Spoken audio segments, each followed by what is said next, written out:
Good afternoon, everyone, and welcome, and thank you for joining us. We are delighted to be joining up with the Irish branch of the International Christian Embassy this year to celebrate Israel's 72nd birthday as a modern nation state. For those of you who don't know me, my name is Jackie Goodall, and I am the founder and executive director of the Ireland-Israel Alliance, a grassroots non-profit organisation based in Dublin. We set up in 2018 in order to bring clarity to public perception of issues surrounding the Israeli-Palestinian conflict and to try and ensure such issues receive fair and impartial treatment within the Irish media and in our political system. We are ordinary Irish citizens standing with Israel and against the delegitimization network that seeks to isolate the sovereign state. We are non-partisan and engage with supporters and organisations from both secular and religious backgrounds and across the political spectrum. Our keynote speaker today is Sheikh Abukhalil Al-Tamimi, who is speaking to us from Ramallah. Sheikh Al-Tamimi is founder of the Reform and Development Party, and he is a significant part of the authentic Arab leadership in Judea and Samaria, also known as the West Bank. The Sheikh serves as a coordinator in the Sha'ariya courts in the Palestinian Authority and in Israel. And for the past decade, he has been a leading activist for coexistence and in the fight against the boycott, divestment and sanctions movement, otherwise known as the BDS movement. He speaks on international TV networks, and he has traveled extensively to the US and to Europe with Arab and Jewish delegations. He is very much respected as a prominent leader in a growing group of such leaders in the Palestinian Authority who are promoting a diplomatic solution that doesn't involve uprooting Jewish settlements, but via dialogue and coexistence with the populations living in the region. Sheikh Al-Tamimi will speak for about 35 minutes on the subject of how the double standards and private interest agendas of the boycott, divestment and sanctions movement damages peaceful coexistence in the Holy Land. The administrator will open the chat box towards the end of the Sheikh's presentation. At that stage, you can then type your questions, and we will try to answer as many of them as possible. So without any further ado, I will hand over now to Sheikh Al-Tamimi. Thank you.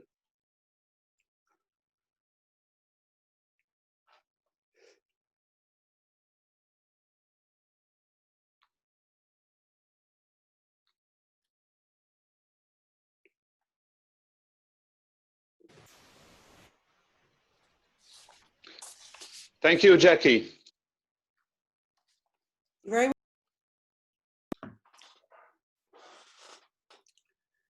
Okay, so can I begin now? Yes, please. Yes, please. Yeah. Bismillah ar-Rahman ar-Rahim, in the name of God, the most merciful. We begin our speech. Thank you, Jackie, for coordinating this really valuable speech for me, to my friends and all over the world, in Ireland especially, and in other places around the world. Some of the people, some of the analysts and thinkers say that this conflict is political, and others say that it is religious and coming from religions. In fact, that this conflict, the Arab-Israeli conflict, is a compound conflict. It's mixed between politics and religions. But for sure that the solution is in religions, in the Abrahamic religions. because we want to begin with the roots of Islam, the establishment of Islam. The establishment in Islam in the Gulf, and especially in Mecca, it was to make light and guidance for atheist people, for non-believers. And it has not concentrated on changing the faith of Christians and Jews. On the contrary, it's very clear in Quran that Islam is asking the Christian and Jews to follow and to implement the Torah and the covenant. So the Islam recognize the Bible, and Islam ask the people of the book, Christian and Jews, to implement the Bible. And we see in these verses in Quran and also in Al-Hadith that this relation must be an integrated relation. It's not a differentiation, and it's a cooperation, not competition. But and for a big sorry, that some political and some radical people wants to use Islam as a bridge to achieve their self-interests, which is money and power. And the money and power was always a problem in Bani Israel time, and also in the Christians' time before, after the Jesus Christ came in the and born in the Holy Land. There were some conflict between religious people, some cleric, some believers, and the governors and the kings and emperors. What we have to do is always to confront these people who want to hijack Islam. This is our duty, and this is our responsibility. An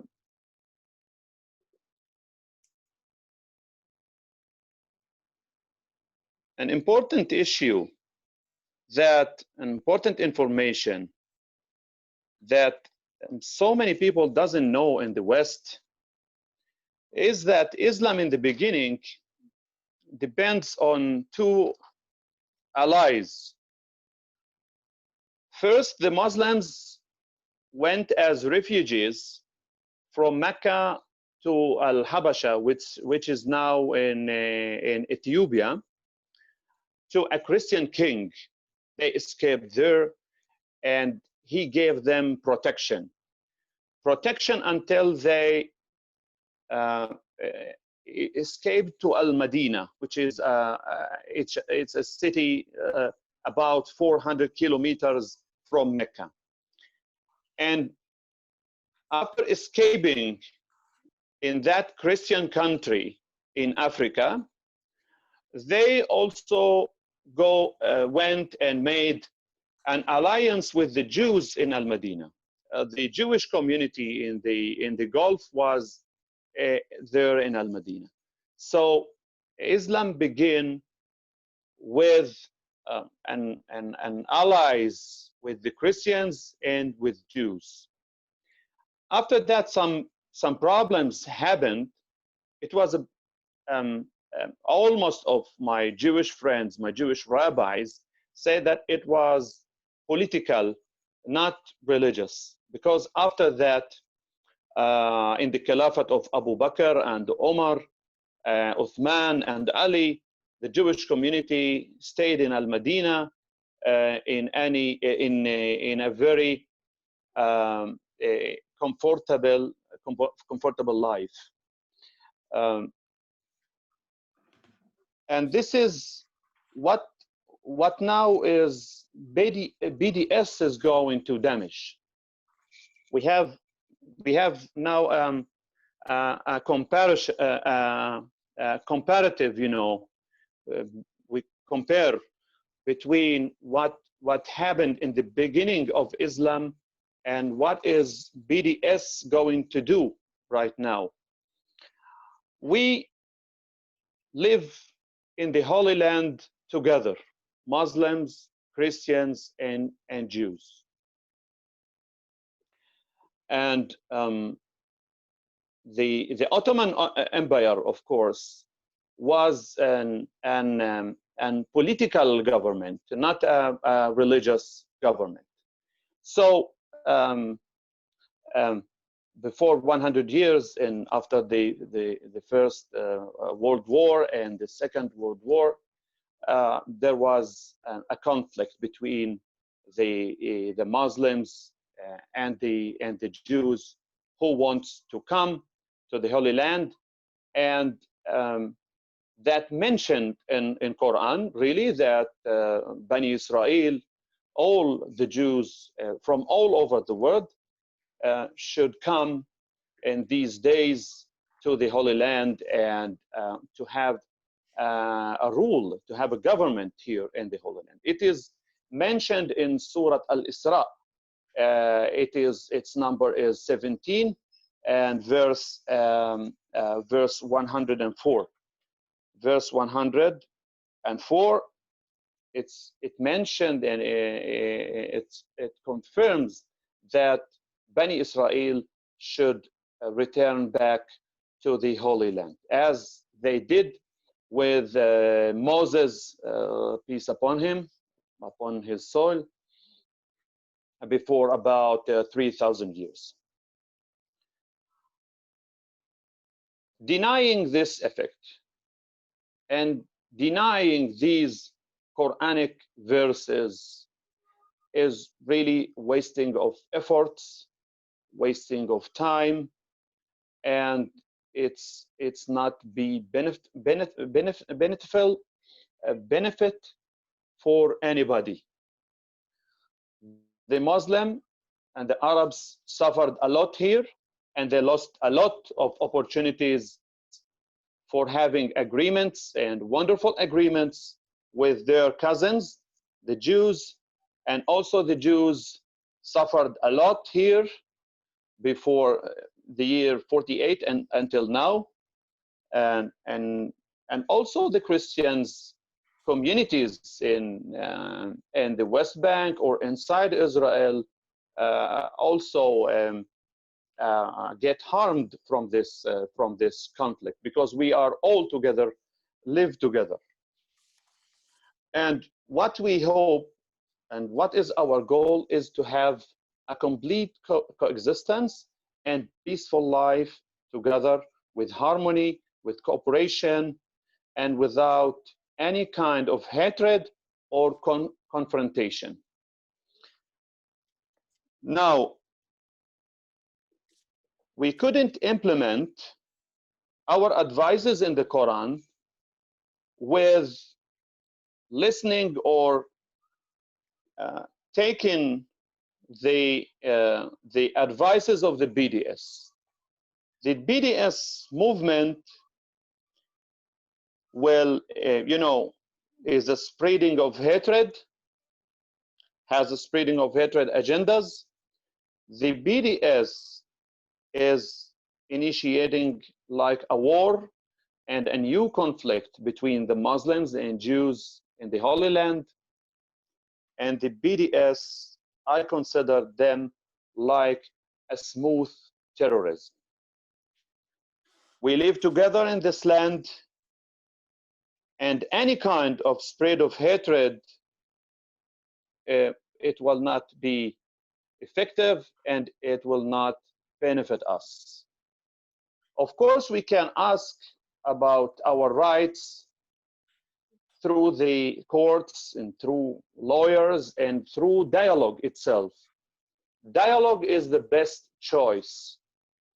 And a lot of problems happened between the civilians, the Palestinian civilians, and the Israeli government, solved by dialogue, by direct dialogue with some Jewish community leaders in Judea and Samaria, for example, some Jewish community leaders in Jerusalem or in Tel Aviv or elsewhere.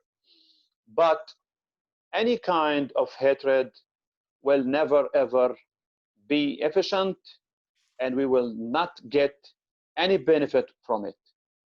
More and more worse situation for everybody.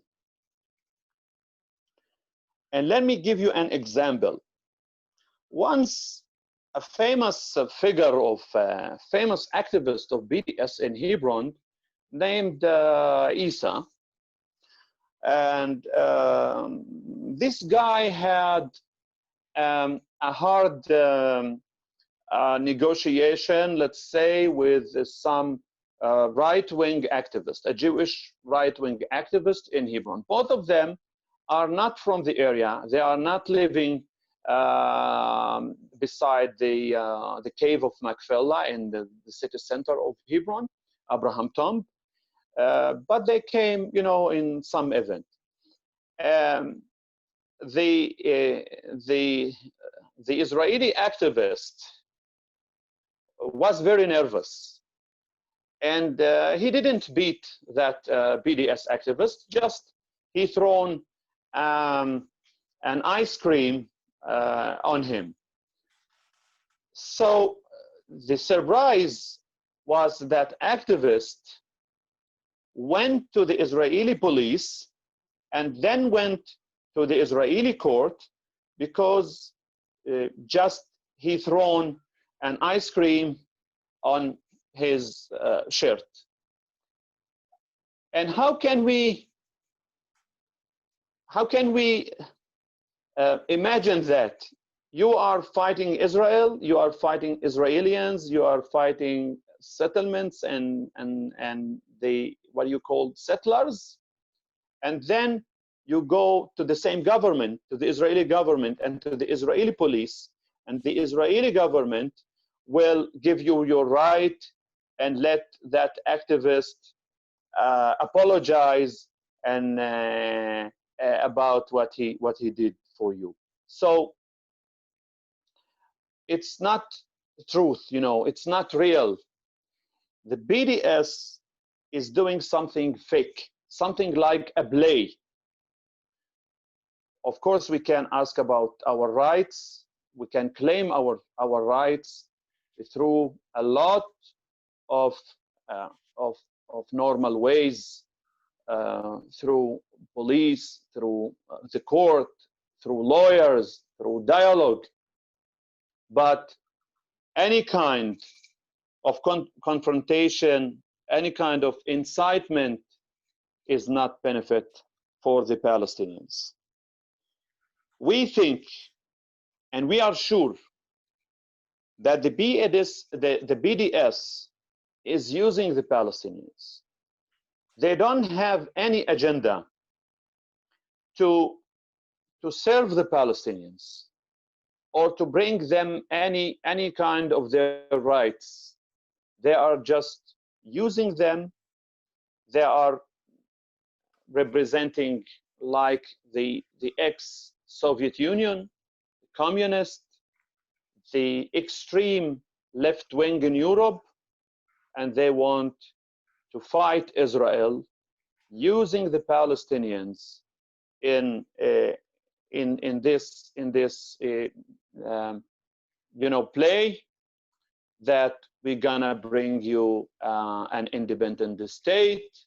We're gonna make it just a short term suffer, and then you will gain a long term of benefits. This is what happened to the Palestinians in the year 1447. in the year 1947. In 1947, Hajj Amin al-Husseini was saying it's a short term of suffer, and then you will gain a long period, a long term of benefit, and he was not right. Completely, he was wrong, and he was not Quranic. He was not a sheikh. He was a politician who wants to bargain some power on the Holy Land and some money also.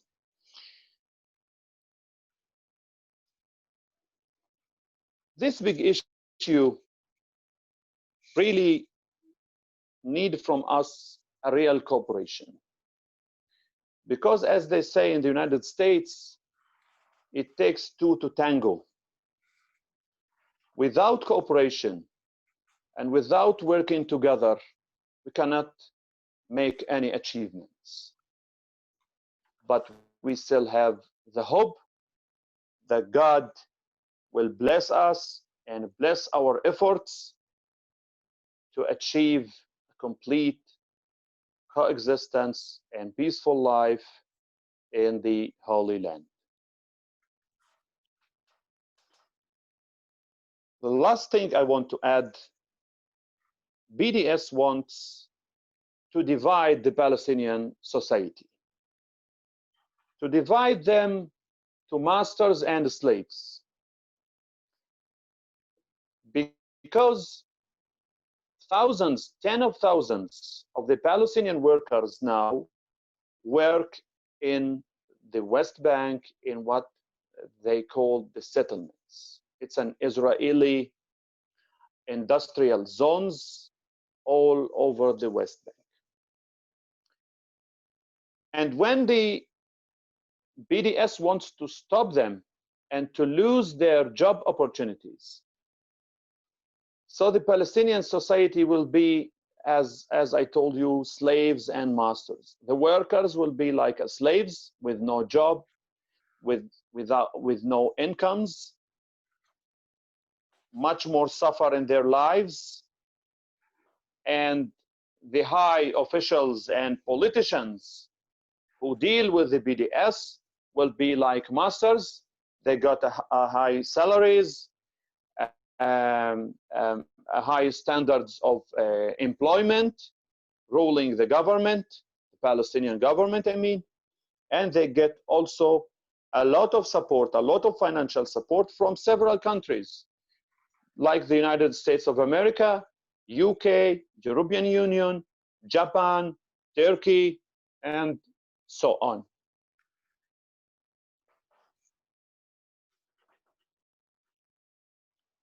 And the worst result for these poor workers, and the only alternative will be in front of them, is the radicalism and the political Islamic extreme organization, which has always a big budget, and it can pay for anyone who interested to enter this field immediately, the field of fighting Israel, the field of violence, the field of military resistance and conflict. You know, the situation is very complex here, and let me clarify this issue. Even now, if I want to go and to participate, to involve in one of the Islamic radicalism organizations, political organizations like Hamas or the Islamic Jihad, tomorrow I will find a job with them. Tomorrow I will find a salary, a rewards. And even if I go to the jail, to the Israeli jail, also the supplements, the money supply will come to my wife and my children, to my home, always and in several ways. Through the bank, if not through the bank, in cash, and so on. So we have to cooperate. I really want the cooperation with the chairman of the Shomron Regional Council, Mr. Yossi Dagan. He is really a brave leader in the Jewish communities. He went more than 15 years ago towards the big industrial zone in the north of the West Bank near Ariel, and its name is Barkan. And now he is employing now around 6,000 Palestinian workers there. He offers them a high standards of job opportunities, high standard of European standard of work, high salaries, and equality and justice. Everyone there is happy. I visited them several times. I talked to the workers there. They are very happy, and they have a high level of satisfaction in their jobs in that industrial zone, Barkan industrial zone.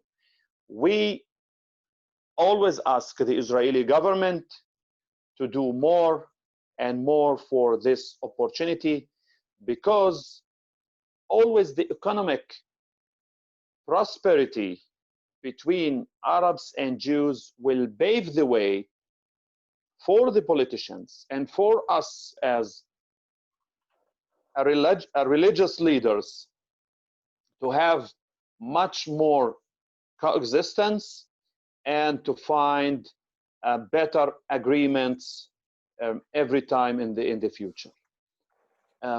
We know it's difficult to claim an ultimate solution, but always we have the belief, we have the hope that it will comes one day. Also, we have a common belief together as Muslims and Jews and Christians that the Messiah is coming, and this is the time we think that it is close now, that he will come and unite everyone on justice and prosperity and equality also.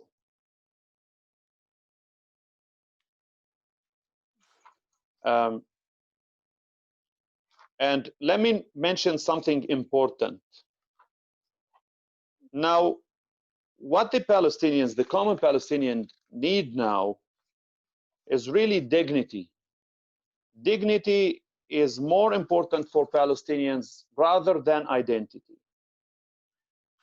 And this what we can achieve with the state of Israel through dialogue. Israel really is a democratic country.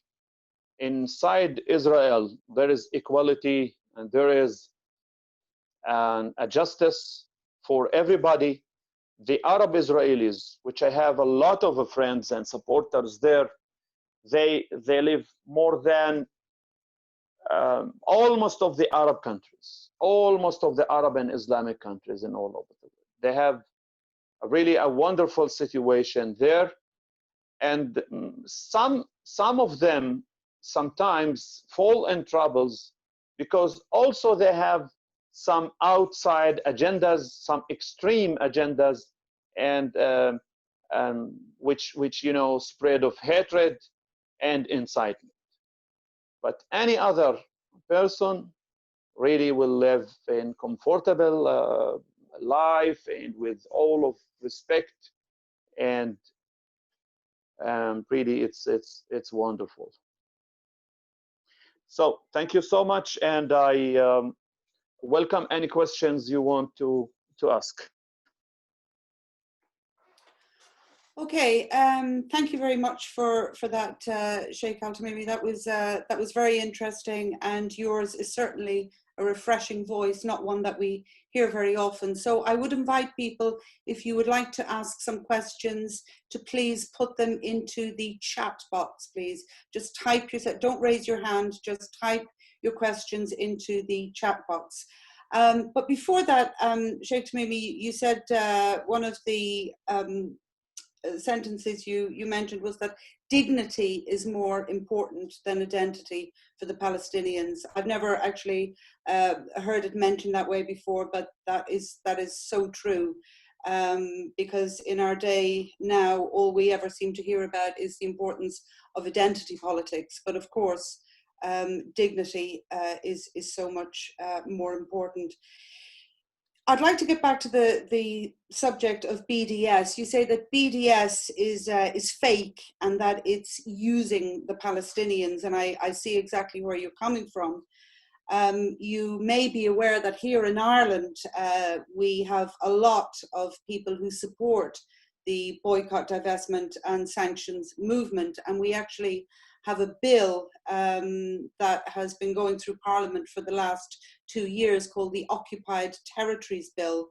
It's a bill that seeks to criminalise Irish citizens with fines of up to €250,000 and a 5-year prison term for trading with Jewish traders in parts of Jerusalem and Judea and Samaria or the West Bank. What would you say to those people? I mean, there is obviously a lot of people who will never change their minds.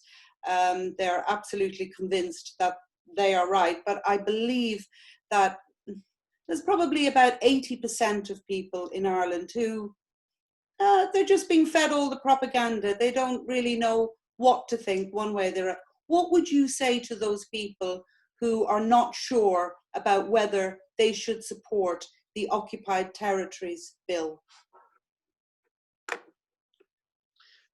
Yeah, I say to them, look to Syria. Look to Syria, what happened.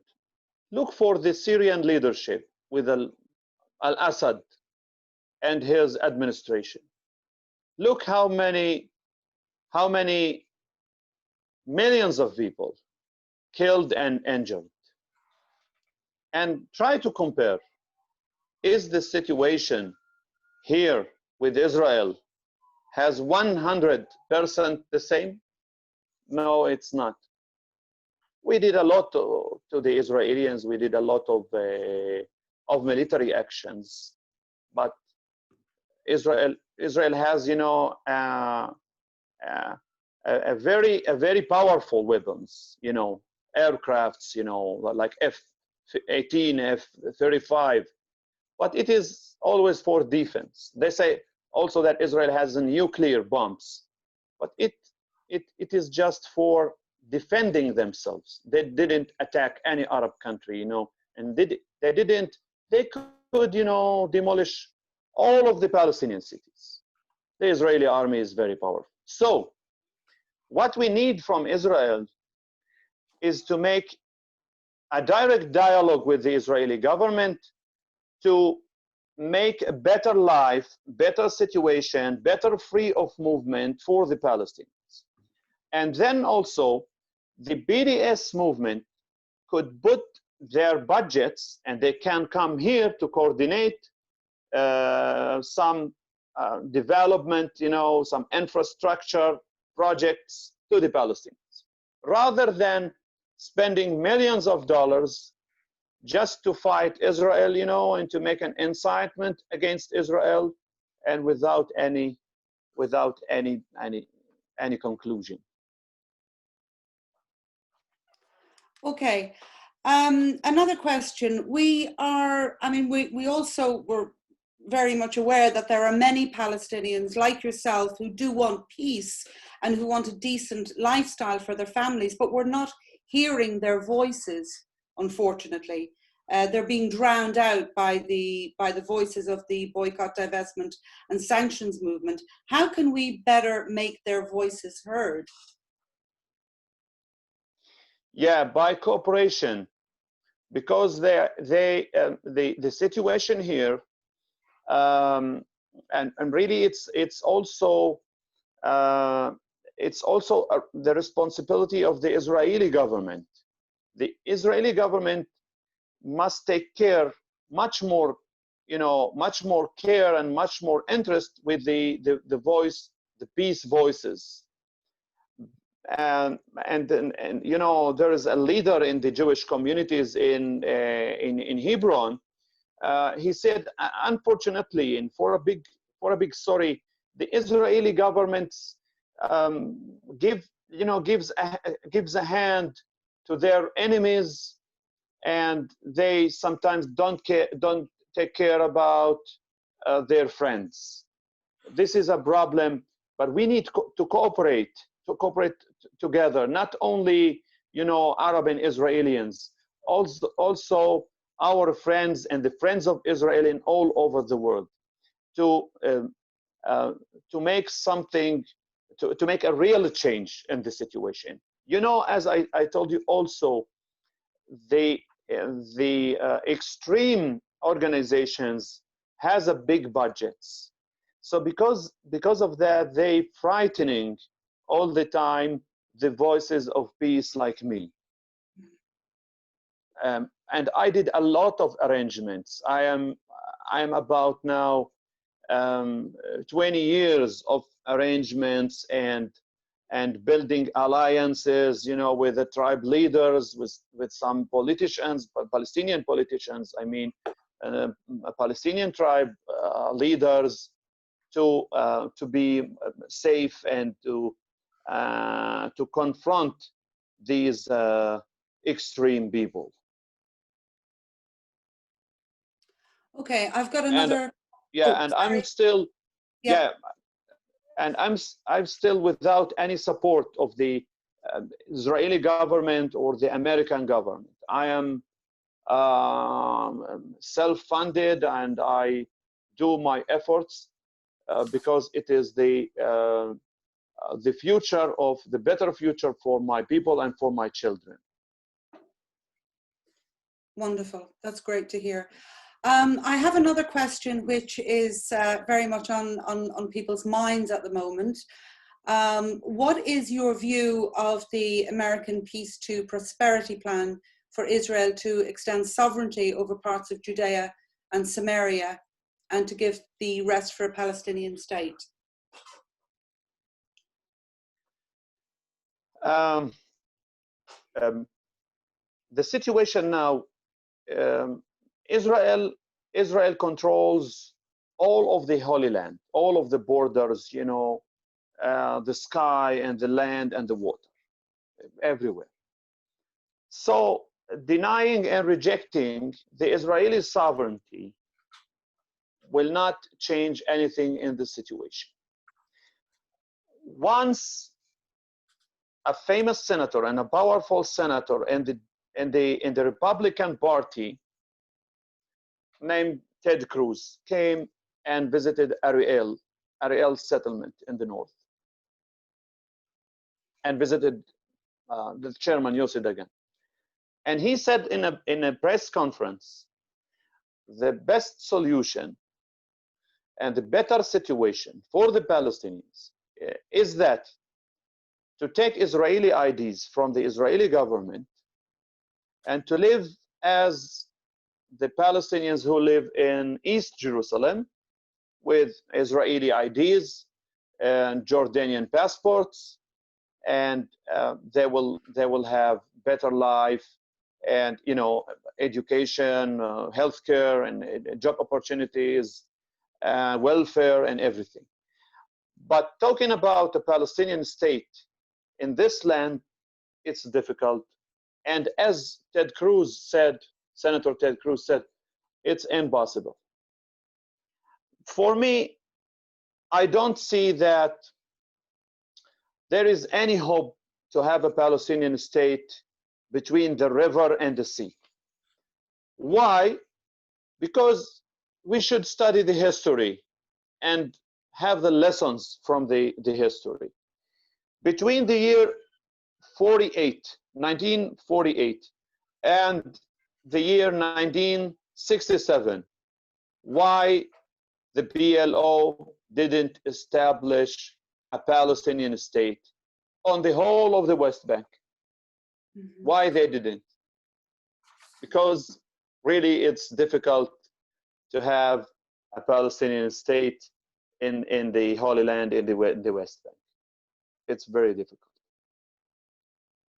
But any solution, the Israeli and Palestinian politicians will claim it's okay. We will bless it with cooperation with the Americans and Europeans also, and the international community. Whether it is two-state solution, two states in one homeland like in Europe, or one-state solution. Okay. The Economist magazine has downgraded the Palestinian Authority from a failing democracy to an authoritarian regime. What is your experience of the Palestinian Authority, of working within the Palestinian Authority? Yeah, the Palestinian Authority is an Arab regime. It's maybe it's better than some Arab countries, you know, like Syria or like Saddam Hussein regime. But it is still an Arab regime. We don't have elections. We for 14 years now, and it is a one-party government. Yeah. Okay, and the next question actually was, do you see elections taking place in the near future in the Palestinian Authority? And you know, if so, would your party take part? The Reform Excuse and me, Development Party.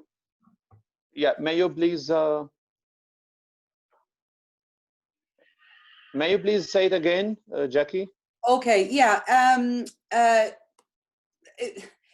Following on from the last question, do you see elections taking place anytime soon within the Palestinian Authority? And if they were to, do you think that your party, the Reform and Development Party, would have any chance of getting anywhere?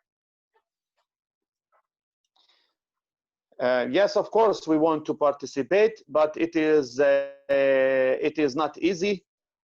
We get a lot of threats and a lot of pressure, of course, and I faced a lot of pressure since the year 2009.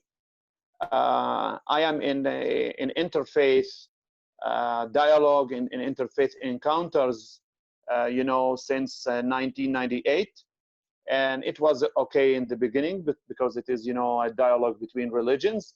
But in 2009, when we concentrate on some political issues between the Israelis and the Palestinians, and especially with the settlers, you know, with the Mityashvim, things changed with the Palestinian Authority, and they did a lot of pressure upon me and upon a lot of activists. But we have to be patient, you know.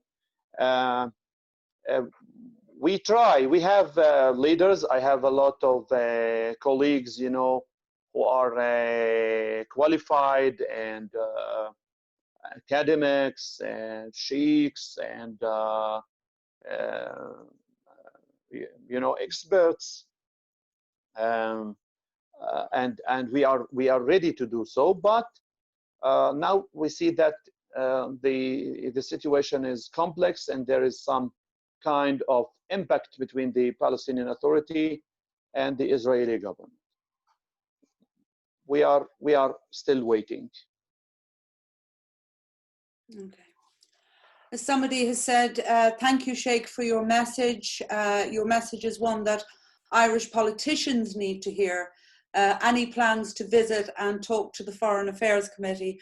Well, I hope, Sheikh Al-Tamimi, that when the skies open again, you will indeed visit us here, and we will try and see if we can get you speaking to any of the decision makers here. My honor, my pleasure. Yeah, that would be lovely. Okay. can the Sheikh please give more detailed examples of individual families who are living well in the West Bank? Because we tend to, the narrative here is that everybody is very, very oppressed and very poor, but we also know of, or we hear of families who are doing well. Could you speak about that for a little bit? What do you mean by individual family? I suppose just ordinary working people, just ordinary working people. Okay. So what is? Can you illustrate, please? Okay. Well, the question was, could the Sheikh please give more detailed examples of individual families who are living well in the West Bank that he has met, who have got a good standard of living? Might be a little bit of a difficult question. You mean a family who works in Israel, or who works in an Israeli settlement, or a usual family who doesn't go to Israel and live inside the Palestinian territories and work inside the? Sure. I think we'll talk about the families who are working within the settlements. Yeah. I know. The comparison between what they earn, say, and for a family who's working within the Palestinian Authority. Yeah. Let me explain it to you. Yeah. The workers in the Palestinian territories earns about 2,000 shekels, 2,000 to 2,500 shekels. It is an average, and so we are talking about like 700 euros per month for a usual worker. But in the Israeli side, in the Israeli settlements, they earns 1,300 euros at least. 1,300 euros at least is the minimum. The average is about 100 and 700 euros. It's the average between the experts and the normal employee. And this was a statistical sheet. I saw it before 5 months in Spain. We discussed it between some Israeli officials and Spanish politicians also. So it's really different. Of course. And of course, if the BDS supporters had their way, those hundreds of thousands, I believe, Palestinian families, they're people who depend on their wages. I think the actual figures go into hundreds of thousands of Palestinians when you consider their children and their dependents. Their livelihoods would be lost. And that's what we're trying to get across to people here, that BDS just hurts Palestinians. It certainly doesn't do them any good. We only have to look at the case of the many Palestinians who lost their livelihoods when SodaStream pulled out of the West Bank, and now somebody has actually said that the Bedouin enjoy what those Palestinians lost. You remember that case, of course, of SodaStream. Yeah, absolutely. Yeah, I know that factory, and here, the Palestinian territory is it's not like Hong Kong. So if these workers stop working in the settlements, the situation will be a disaster inside the Palestinian cities, because there will be it will be a lot of competition between these workers, and more poverty, and it's really a disaster. It will be no job opportunities, and nowadays there are no job opportunities in the Palestinian territories, in the Palestinian cities. Okay, I have a last question. It's a big question, and I don't think that one can be answered very easily. But there are countries that dislike Israel, i.e., states that dislike Israel, not their people. What can be done to change their views on working with Israel, coexisting with Israel? Can their minds be changed, or will it require something much bigger?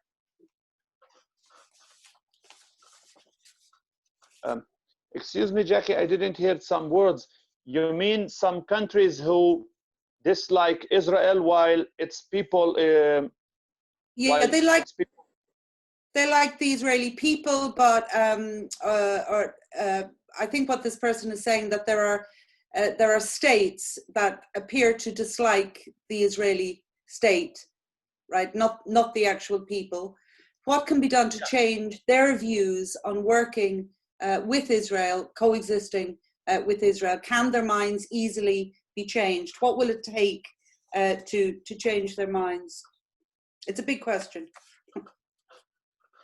but we'll end. Yeah, of course of course we have God, and we have faith, and we have the enthusiasm, and the ability to do so.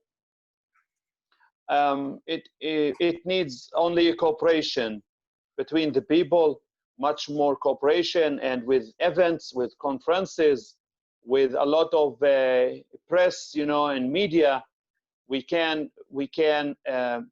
make a pressure upon these political leaders to change. Even on the Iranian, we can influence them, like you saw what happened finally between Taliban movement and the United States of America and the Afghani government. Finally, they have a productive negotiation, and they had an agreement finally. And by the way, I participated in this issue because the president Ashraf Ghani is an old friend of my father. They studied together in the American University in Beirut, in Lebanon. Okay. Sheikh Tamimi, before we go, I have one more question for you, and it's a question that kind of looms large here as well. This whole pay-for-slay policy, where the Palestinian Authority gives a proportion of money to martyrs, to shaheeds. What is your opinion about this, what we call the pay-for-slay policy, and what can we do to stop it? Yeah, my opinion is we have to determine whether we are with peace and with respect our agreements, or we are going to a war, to initiate a war. We have to be, black or white in this issue. I don't like to be gray, like my dress. Yeah. You have to be black or white. So I'm not with giving any money to military, activists and the violence activists. It's okay to give money, but I'm with giving money, to the children, because the children has no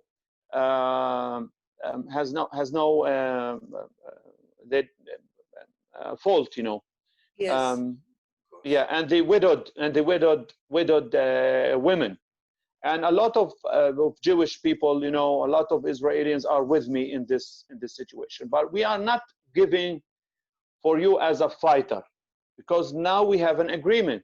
Still, we have an Oslo agreement. We have, you know, peace agreement. So, and in Islam, you know, in theology, it's prohibited also. You have to pay for poor people. It's okay. Give the poor people. Give the widow and her children. This is my opinion. But some other politicians have their own, you know, opinion. Okay.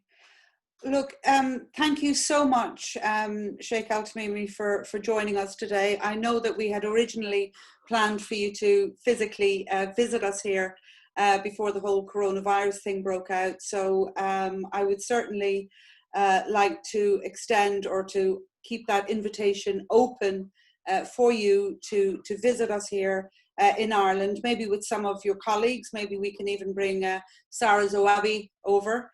I know that she works in the Knesset, in the Israeli government, and that she is a great, courageous, and outspoken friend of Israel like yourself. So we'll certainly keep in touch, and we look forward to working with you again in the future. Thank you very much, Sheikh Al-Tamimi. Thank you. You are welcome. Thank you, and God bless you all. God bless. My pleasure to visit you soon, God willing. We look forward to it. We look forward to it. My honor. Okay. My honor, Jackie. Okay, thank you. Okay, so I think we're approaching our time limit here. So I think we'll wrap up the session. On a final note, I would just like to very much thank the International Christian Embassy Jerusalem, the Irish branch, for hosting today's groundbreaking event. There was another event this morning for those of you who joined us just for the second session. And Dr. Jürgen Buhler of the International Christian Embassy Jerusalem joined that event, as well as His Excellency Ophir Kariv, Israel's ambassador to Ireland, and also Maurice Cohen, who's chair of the Jewish Representative Council of Ireland. One last note, I would like to let you know that this event also coincides with the 90th anniversary of the founding of Magen David Adom, that's Israel's National Emergency Health Response Service. So we are therefore inviting our supporters, or encouraging you certainly, to make an online donation to MDA Ireland via their website. And it's mdaireland.org. They were recently set up as here in Ireland as a non-governmental charity body dedicated to protecting the health of all communities in Israel. So do please visit their website. That's mdaireland.org. You can see everything they do, what they're all about, and you can donate to them there as well. So once again, thank you very much for joining us, and please also don't forget to join up to the Ireland-Israel Alliance mailing list. You can get in contact with us at irelandisrael.ie, and there you will find details of all our recent campaigns and events, recommended reading, useful links, articles, and all other matters related to Ireland-Israel relations. So for me, I will just say goodbye. Gurav Mahagath, that's for you who don't speak the Irish language, that's thank you in Irish. Gurav Mahagath, and Toda Rabba.